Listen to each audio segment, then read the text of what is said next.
ભવનાથના મેળામાં છીએ, દૂર સુદૂરથી લોકો આવતા હોય છે અને ત્યારે આપણે પંચદશના અખાડામાં છીએ અને ત્યારે બાપુ આપણી સાથે જોડાઈ ચૂક્યા છે. બાપુ, શું કહેશો કે અત્યારે આપણે જોઈએ દૂર સુદૂરથી લોકો આવતા હોય છે, ગિરનારના સાનિધ્યમાં આવતા હોય છે, શું મહત્વ છે શિવરાત્રીનું, શું મહત્વ છે ગિરનારનું, તેના વિશે થોડું જાણવું છે. શિવરાત્રિ મહામેળો એ આપણે સૌરાષ્ટ્ર ગુજરાતની અંદર મહાત્મા સંતોના સનાતની ધર્મગુરુના દર્શનનો સૌથી મોટો મેળો માનવામાં આવે છે. 6.5 કરોડ ગુજરાતીઓના જે મહાત્મા સંતોને જોઈને પબ્લિક એવું બોલે ગિરનારી બાપુ, મહાત્માને જોઈને ગિરનારી બાપુ બોલી જાય છે. એટલે એના અંદરથી શબ્દ નીકળે છે, કારણ કે આ ગિરનાર ભવનાથ ક્ષેત્ર, આ જુનાગઢ એક સમયે નવાબોનું શાસન હતું, પણ નવાબોની વચ્ચે પણ અહીંયા ભગવાન દત્તાત્રેય મહારાજ, સિદ્ધ ગણેશ ભગવાન, ગાયત્રી માતા, જે ત્રણેય પ્રમુખ અખાડાઓના ઇષ્ટ દેવતાઓ છે, અને એમના જે માનવાવાળા સંતો, મહાપુરુષો, આચાર્યો, મંડલેશ્વરો, પીઠાધીશ્વરો, તમામ ગુજરાતના સંન્યાસી, બૈરાગી, સટદર્શન સમાજના બધા સાધુઓનું મુખ્ય કેન્દ્ર ગુજરાતનું જુનાગઢ ભવનાથ માનવામાં આવે છે. ખાલી મહાત્માને જોવો તો બી લોકોના મોઢામાંથી ગિરનારી શબ્દ નીકળી જાય. એટલે એનું વિશેષ અને ખૂબ જ પ્રાચીન મહત્વ છે સનાતન ધર્માવલંબીઓના માટે. જુનાગઢ, ગિરનાર, ભવનાથ એટલે કે મહાત્મા સંતો ભગવાન દત્તાત્રેય, સિદ્ધ ગણેશ ભગવાનને જે કોઈ ઉપાસના કરવાવાળા છે, એમના મોઢા ઉપર એમના વિશેષ દર્શન માટે સાધુ સંતોની જે પવિત્ર ભૂમિ તપસ્યાની માનવામાં આવે એ આ ગિરનાર ક્ષેત્ર છે.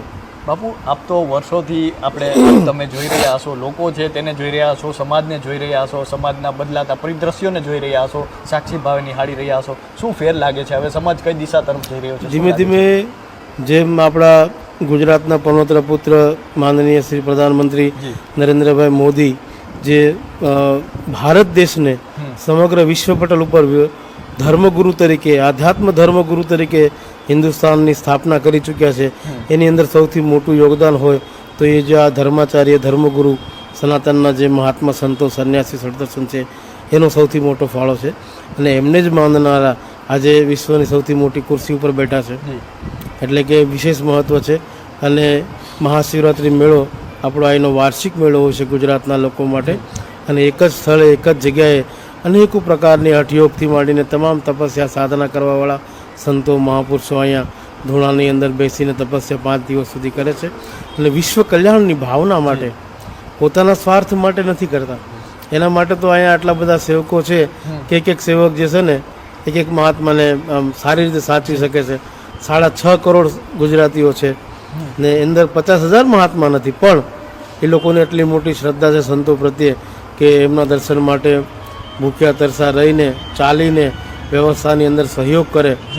ટ્રાફિકથી માંડીને દરેક વ્યવસ્થામાં પોતપોતાની ગાડી કે એનો જે વાહન હોય છે એ પણ પાર્કિંગમાં મૂકીને ચાલીને આ ભૂમિ ઉપર, ચપ્પલ પણ ઘણા બધા લોકો જોયું શ્રદ્ધાળુઓ કે ચપ્પલ પણ નથી પહેરતા, અને મહાત્મા સંતોને જે ચરણ રજ હોય છે એને માથા ઉપર ચડાવીને પવિત્ર દર્શનનો લાભ લે છે 5 દિવસ દરમિયાન. બાપુ, આ વર્ષે આપણે જોઈએ તો આપણે મહાકુંભ મેળો પણ જોયો, અને લોકોને અત્યારે અનેક લોકો નિહાળતા હશે, તો શા માટે લોકોએ અત્યારે અહીંયા આવવું જોઈએ? શું મહત્વ છે એવું? કે મહત્વ એ છે કે કોઈ કારણસર મહાકુંભ મેળામાં જે લોકો ન જઈ શક્યા હોય એ બધા જ મહાકુંભમાંથી સંતો, ઘણા બધા સંતો કાશી ગયા છે, બાકીના ઘણા બધા સંતો અહીંયા ગિરનાર મેળામાં આવ્યા છે. એટલે એ લોકોને મહાત્મા સંતોના મહાકુંભ મેળાના દર્શન પણ અહીંયા સારી રીતે થઈ શકશે. અને ખૂબ જ આશીર્વાદ પ્રાપ્ત કરીને જીવનની અંદર જે કોઈ રોકાયેલા, અટવાયેલા કાર્યો હશે, જે એના મનમાં જે શ્રદ્ધાનો ભાવ હશે એ ભાવ અહીંયા ગિરનારી મહારાજ પૂરો કરે છે એના મનથી. બાપુ, અમે જોઈ રહ્યા છીએ કે છેલ્લા કેટલાક સમયથી યુવાનો ખૂબ દેખાય છે. યુવાનો આપણે જોઈએ સનાતન ધર્મ પ્રત્યે તેમની ભાવના દેખાય છે, તેમાં તે આપ કઈ રીતે જોઈ રહ્યા છો? યુવાનોને કઈ દિશા તરફ જતા જોઈ રહ્યા છો? કારણ કે અત્યારે વર્તમાન સમયની અંદર આપણા દેશની સૌથી મોટી તાકાત હોય તો યુવાધન છે. અને યુવાધન હવે ક્યાંય ને ક્યાંય થોડા એવા લોકો છે જે કોઈ નશાની અંદર છે. બાકી ધીમે ધીમે સોશિયલ મીડિયા દ્વારા, મહાત્મા સંતોના સંપર્કો દ્વારા, આશ્રમ, મઠ, મંદિરે જવા તો આવવાથી, અને છેલ્લા 5-7 વર્ષથી સનાતનનો જે યુગ ચાલુ થયો છે આખા ભારતની અંદર, એમાં ગુજરાત તો સર્વોચ્ચ સ્થાન ઉપર છે. એટલે ક્યાંય ને ક્યાંય સનાતન ધર્મની વ્યવસ્થાઓથી, મહાત્મા સંતોથી આકર્ષાઈને પણ એ લોકો અહીંયા આવવા મળ્યા છે અને વધારેથી વધારે સંખ્યામાં દર્શન માટે ભાગ લે છે, વ્યવસ્થામાં ભાગ લે છે, અને પોતાના ગર્વથી સનાતની છે એવું મહેસૂસ પણ કરે છે અહીંયા આવ્યા પછી. એટલે ખાસ કરીને યુવાનો માટે તો ખૂબ જ આ પ્રેરણાદાયક મેળો હોય છે મહાત્મા સંતોનો દર્શનનો. ખૂબ જ લાભ હોય છે અને મોટી સંખ્યામાં યુવાનો આવે પણ છે. બાપુ પંચદશ નામ આહવાન અખાડા અનેક ભક્તો જે અહીંયા જોવા મળતા હોય છે, આપના સાનિધ્યમાં આવતા હોય છે. બાપુ થોડું આપના વિશે જાણવું છે, આપના પૂર્વાશ્રમ વિશે થોડું જાણી શકીએ તો જાણો. મારા ગુરુજી પૂજ્ય નેપાળી બાપુ, સિદ્ધ ગણેશ આશ્રમ, મોટા ખટોડા, તાલુકો મહુવા, જિલ્લો ભાવનગર, અને મુખ્ય સંરક્ષક શ્રી પંચદશ નામ આહવાન અખાડા શ્રી મધુસૂદન ગિરી બાપુ. હું એમના શિષ્ય છું અને હું પણ અત્યારે ત્યાં જ રહું છું. પણ વધારે સમય અખાડાના કામકાજથી સંપૂર્ણ ભારત વર્ષમાં યાત્રા પ્રવાસ કન્ટિન્યુ ચાલુ હોય છે. બાપુ મૃગીકુંડમાં પણ સંતો સ્નાન કરતા હોય છે, તેનું મહત્વ શું છે? વર્ષમાં એક જ વખત ભગવાન ત્રણેય ઈષ્ટ દેવતાઓની પાલખીઓ, ભગવાન દત્તાત્રેય, ભગવાન સિદ્ધ ગણેશ, ભગવાન ગાયત્રી માતા, આ ત્રણેય દેવી દેવતાઓની પાલખીઓ આખા નગરમાં ભ્રમણ કરી રાત્રિના 12 વાગે સર્વપ્રથમ દેવતા અને નિશાન જે અમારા દિગ્વિજય નિશાન ભાલા છે એને વિધિવત આચાર્ય દ્વારા વૈદિક મંત્રોની સાથે પંચામૃત દ્વારા સ્નાન કરી અને પછી એક જ દિવસ માટે મૃગીકુંડની અંદર ભગવાનના સ્નાન પછી સંતોનો, જે કોઈ મહાપુરુષો, જે અલૌકિક આ વાયુમંડળમાં રહેવાવાળા તમામ શક્તિઓ બધી ત્યાં સ્નાન કરવા પધારે છે. અને પછી અમારા અખાડાના ત્રણેય અખાડાના મહાત્મા સંતો, તપસ્વીઓ સ્નાન કરે છે અને સાથે સાથે થોડા ઘણા ભક્તો પણ સ્નાન કરે છે. પણ માત્ર વર્ષમાં એક જ દિવસ સ્નાન માટે હોય છે. બાકી તો એની પૂજા, એ કુંડની પણ પૂજા થાય છે, વિધિવત આરતી થાય છે. એની અંદર આપણે કહીએ ને 68 તીર્થનો વાસ છે. એ વાસ અહીંયા દામોદર કુંડ અને મૃગીકુંડમાં છે. એટલે એની પવિત્રતા બરકરાર રહે એટલે એવું નિહિત કર્યું છે કે ભાઈ વર્ષમાં એક જ વખત સ્નાન કરવાનું. બાપુ એવું પણ કહેવત હોય છે કે કેટલા અને એ સ્નાન જે છે એ અમૃત સ્નાન માનવામાં આવે છે કે ભાગ્યશાળી લોકોને અમૃત સ્નાનનો લાભ મળે છે.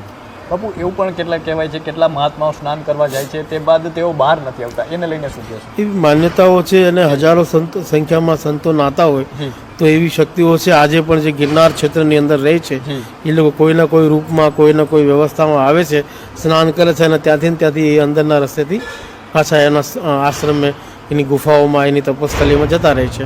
એ માન્યતાઓ છે અને એ માન્યતાઓ ક્યાંય ને ક્યાંય સાચી પણ છે. પણ હવે એ દ્રષ્ટિ બધાની આગળ નથી કે એ બધા એને જોઈ શકે.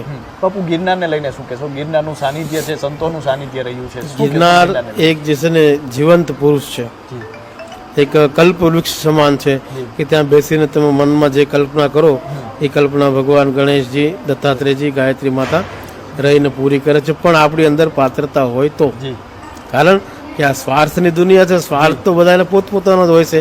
પરમાર્થ હોય તો કંઈ મળે, કંઈ તત્વ મળે, એની નજીક જવાનો સમય મળે.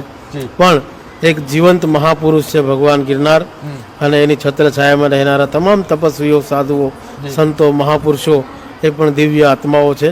અને એના પવિત્ર પાવન દર્શન કરીને કૃતજ્ઞતા અનુભવવી જોઈએ દરેક સનાતન ધર્માવલંબીઓએ. તો બાપુએ